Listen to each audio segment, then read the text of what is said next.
मालदीव सरकार को चाहिए कि जो उसने कार्रवाइयां की हैं उसके साथ साथ भारत के लोगों से माफी मांगे। बीते दिनों देश के प्रधानमंत्री नरेंद्र मोदी ने लक्षद्वीप का दौरा किया था। उन्होंने पर्यटकों के लिए लक्षद्वीप को अच्छी जगह बताया था। इस पर पड़ोसी देश मालदीव के 3 मंत्रियों ने पीएम मोदी और भारत के खिलाफ अभद्र टिप्पणी की, जिसके बाद इस मामले को लेकर खूब बवाल देखने को मिला। राजनेताओं से लेकर फिल्मी सितारों और खेल जगत से जुड़े लोगों ने मालदीव की आलोचना की थी। तो वहीं इसकी निंदा करते हुए यूपी के बरेली के ऑल इंडिया मुस्लिम जमात के राष्ट्रीय अध्यक्ष मौलाना शहाबुद्दीन रजवी बरेलवी ने भी एक बयान दिया है। मौलाना शहाबुद्दीन रजवी बरेलवी ने कहा कि मालदीव सरकार के तीनों मंत्रियों की टिप्पणी को भारत का मुसलमान बर्दाश्त नहीं कर सकता। वहां की सरकार पीएम मोदी से माफी मांगे।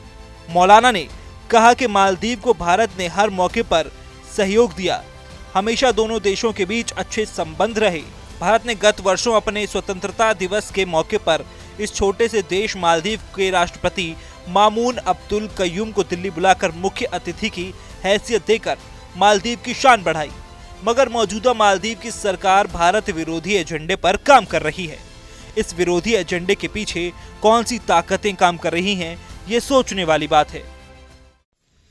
मालदीव के लोगों ने और वहां के सियासी कद्दावर शख्सियतों ने जिस तरह से भारत के लोगों की आलोचना की है और ऐसे ही भारत के प्रधानमंत्री की भी आलोचना की है और अपशब्द कहे हैं, तनकीद का निशाना बनाया है, यह नहायत ही काबिल अफसोस बात है।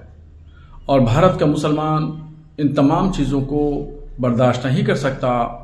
भारत अमन शांति का देश है और यहाँ से किसी के खिलाफ, किसी मुल्क के खिलाफ कोई आंदोलन या तहरीक नहीं चलती है। तो इस वजह से हम ऐसे ही दूसरे मुल्क के लोगों की आलोचनाएं और तनकीदें और तौहीन आमेज बयान को भी बर्दाश्त नहीं कर सकते हैं।